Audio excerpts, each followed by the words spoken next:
말씀 보십니다. 마태복음 5장 17절입니다. 내가 율법이나 선지자를 폐하러 온 줄로 생각하지 말라. 폐하러 온 것이 아니요 완전하게 하려 함이라. 진실로 너희에게 이르노니 천지가 없어지기 전에는 율법의 1점1획도 결코 없어지지 아니하고 다 이루리라.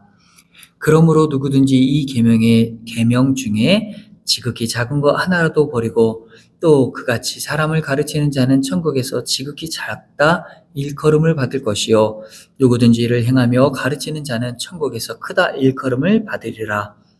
내가 너희에게 이르노니 너희 의가 서기관과 바리새인보다 더 낫지 못하면 결코 천국에 들어가지 못하리라. 아멘. 이제 3일만 있으면은 성탄절, 흔히 말하는 크리스마스가 다가옵니다. 예수님이 이 세상에 오신 이유가 무엇일까요? 마태복음 1장 21절에 아들을 낳으리니 이름을 예수라 하라. 이는 그가 자기 백성을 그들의 죄에서 구원할 자이심이니라 하니라. 아멘. 예수님의 이 땅에 오신 이유는 우리를 죄악 가운데서 구원하시기 위해서 오셨습니다. 그러면 우리는 죄악 가운데 있는 것일까요? 이런 생각을 해본 적이 없으세요?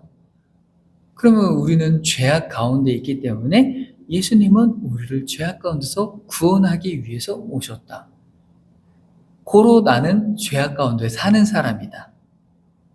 나는 죄인이다. 맞습니다. 근데 왜 우리가 죄인이 될 것인가라는 생각을 해볼 때에 성선설, 성악설, 성모선악설, 기독교적으로 얘기하면 우리는 선하게 태어났지만 아담이 죄를 지음으로 인하여 우리는 악한 자, 선악설이 맞다. 하나님의 형상으로 만들어졌기 때문에 하나님의 형상은 선한 모습이기 때문에 우리는 선한 자이다. 그것도 맞다. 좀 힘들죠?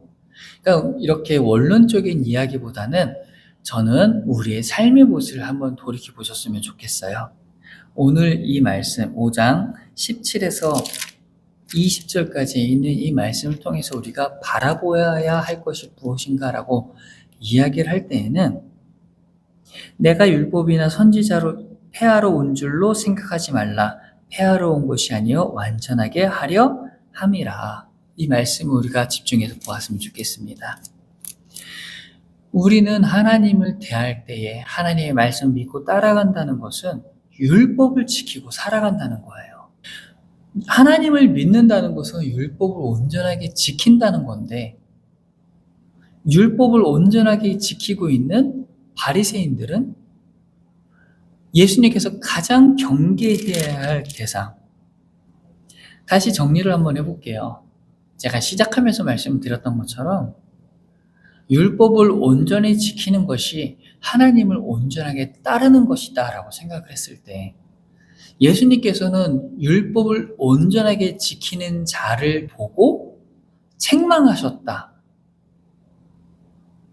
이것을 생각하면은 약간 아리송한 모습으로 나타날 수가 있다라는 거예요. 하지만 예수님의 모습, 이 말씀을 통해서 예수님의 모습은 율법이 잘못되었으니 그 율법을 올바르게 지키자의 모습이 아니라 율법은 온전하다. 하지만 그 율법을 따라가는 우리의 모습이 불안정하다, 불완전하다라고 표현할 수가 있다라는 거죠.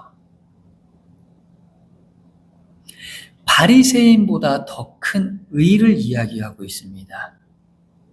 바리새인의 의는 그럼 무엇일까요? 율법이에요. 지키는 자의 모습이에요. 지금 우리 크리스찬을 보고 바리새인의 모습으로 살아가라 하라고 한다면은 일단은 헌금은 꼬박꼬박 잘 하셔야 됩니다. 11조는 당연히 하셔야 되고 구제헌금도 당연히 하셔야 됩니다. 그리고 부모를 잘 섬기셔야 되겠죠.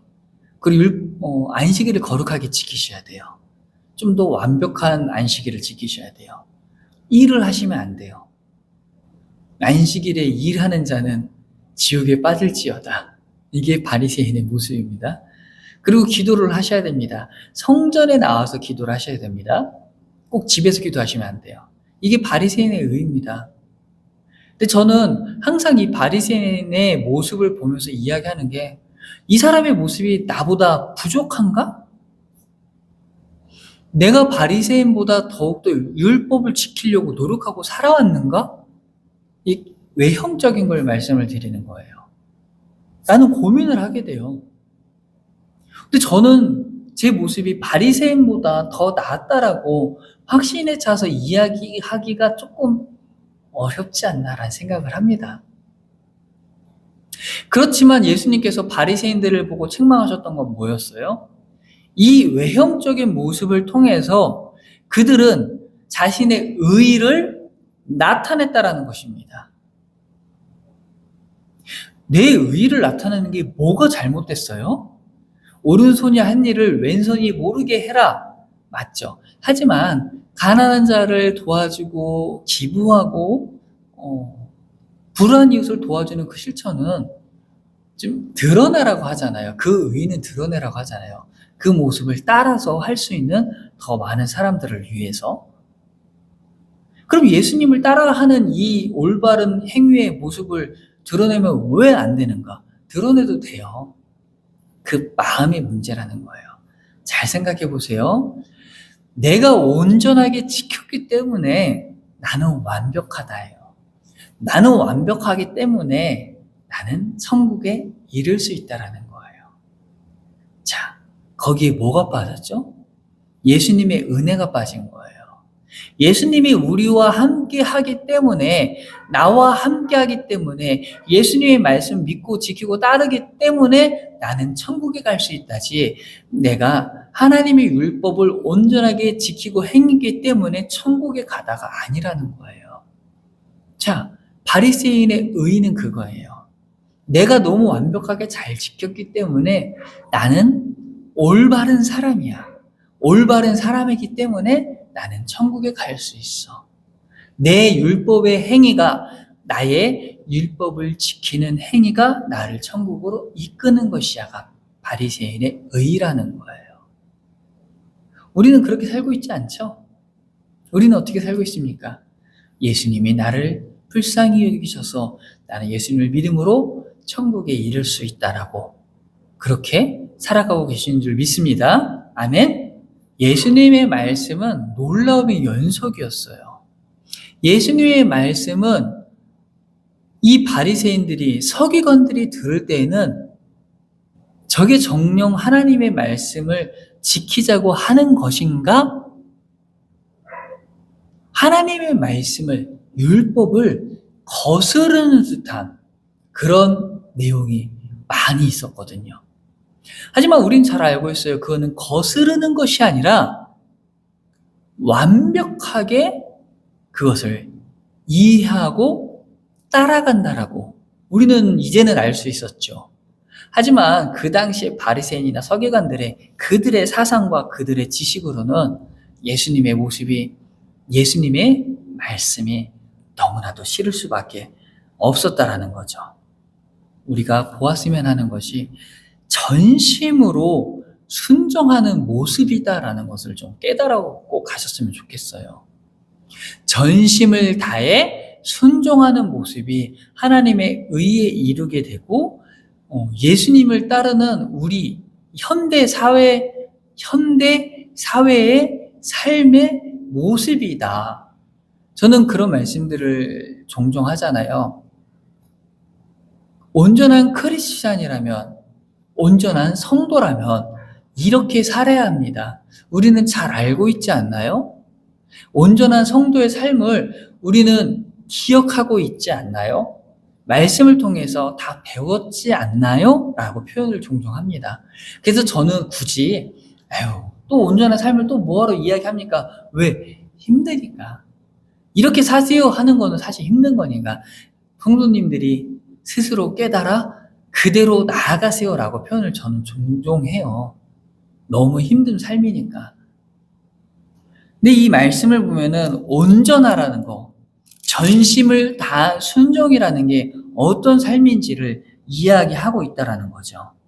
이 말씀을 이어서 그 다음에 이제는 노하지 말라, 성경책 보면 다 있잖아요. 노하지 말라, 간음하지 말라, 맹세하지 말라, 약한 자를 대적하지 말라. 삶의 모습에 대해서 이야기를 예수님께서는 하고 계셔요. 근데 이 말씀을 저희가 오늘 보자고 하는 것은 아니고, 그러면 설교가 너무 길어지니까 이렇게 말씀을 뒤에 붙이셨던 이유가 온전하게 전심을 다하여 율법을 순종하는 모습이 무엇인가를 우리가 알아야 되기 때문에 이야기를 나누고자 하는 것입니다. 예수님께서는 진실로 너희에게 이르노니 천지가 없어지기 전에는 율법의 1.1획도 결코 없어지지 아니하고 다 이루리라. 아멘. 1.1획이라고 하는 것은 우리가 소문자 i를 알고 있죠. 소문자 i, 점 i. 그 중에 그 점이 없어진다라고 생각하시면 좋을 것 같아요. 그 점 하나가 없어지면 말이 되지 않잖아요. 행위를 통해서 율법을 이루는 것이 아니라 그의 본질적인 것, 마음 깊은 곳에서부터 시작하는 모습을 이야기를 하고 계시다라는 거예요. 눈으로 가늠하는 것과 행위로 가늠하는 것과 똑같다라고 보시는 거예요. 마음으로 짓는 죄도 똑같이 짓는 죄다라고 말씀을 하시는 거예요. 이렇게 생각을 하면 바리새인이 말하고 있는 율법의 온전한 실천보다 예수님이 말씀하시는 율법의 온전한 순종이 100배, 아니 1000배, 만배는 더 어려워 보입니다. 하지만 그걸 어떻게 이룰 수 있어요? 예수님의 은혜인 거예요. 성령님의 도우심이라는 거예요. 이것을 나 혼자 이루고자 노력하는 것은 바리새인인 거예요. 달라요. 우리 성도님들은 바리새인이 없는 줄 믿습니다. 우리는 바리새인이 될 수가 없어요. 이렇게 지키고 살아갈 수가 없기 때문에 이럴 바에는 포기하고 말겠죠. 하지만 우리는 이 말씀을 지키고 살아갈 수가 있어요. 왜? 바리새인이 아니기 때문이에요. 예수님 때문에, 성령님 때문에 우리가 이 말씀을 지키고 살아가고자 노력할 때에 성령님이 우리를 도와주신다. 예수님의 은혜가 우리와 함께할 수 있도록 해주신다라는 것을 믿고 의지해 나아가시기를 소망합니다. 말씀을 정리하고자 합니다. 저는 그렇게 생각을 해요. 말씀 속에서, 제가 이제 목사이지만 목사가 이렇게 사세요, 저렇게 사세요 라고 방향을 제시할 수도 있겠죠. 근데 그 방향을 듣고 따라가는 거는 우리 성도님들의 마음이에요. 그리고 그들의 의지였던 거죠. 예수님이 전해주는 이 말씀을 듣고 이 말씀대로 살아가고자 노력하는 거는 듣는 사람들의 의지라는 거예요. 혹시 모르죠. 저도 이제 특별 계시를 부정하는 것은 아니지만 하나님께서 성령님의 특별한 계시를 통해서 붙들어서 너는 이렇게 살아야 돼 라고 방향을 제시해주고 그렇게 살 수 있도록 유도를 해주시면은 너무 좋을 것 같아요. 하지만 일반적인 계시를 통해서는 하나님이 우리 목을 붙잡고 끌고 가는 것보다 이렇게 살아가는 것이 더 좋을 거야 하면서 저와 같은 목회자의 말씀을 통해서 성경책을 통해서 세상에 돌아가는 순리를 통해서 우리에게 보여주신다라는 거죠. 어떻게 이 말씀을 지키고 따라서 나아가시겠습니까? 제가 제 입에서 나오는 그런 방향보다는 우리가 이 말씀을 통해서 깊이 묵상해 보셔서 깨달아 아셨으면 좋겠다라는 거예요. 삶의 모습을, 내 삶의 발자국을 이렇게 디디세요라고 이야기하는 것이 아니라 내 스스로가 이 말씀을 통해서 깊이 있는 묵상을 통해서 내 마음으로 지었던 죄, 내 눈으로 지었던 죄, 내 입으로 지었던 죄를 한번 돌이켜 생각해 보셨으면 좋겠다라는 거예요. 그리고 이 말씀을 통해서 이 말씀대로 살아가고자 노력하는 기도를 하셨으면 좋겠다는 거예요.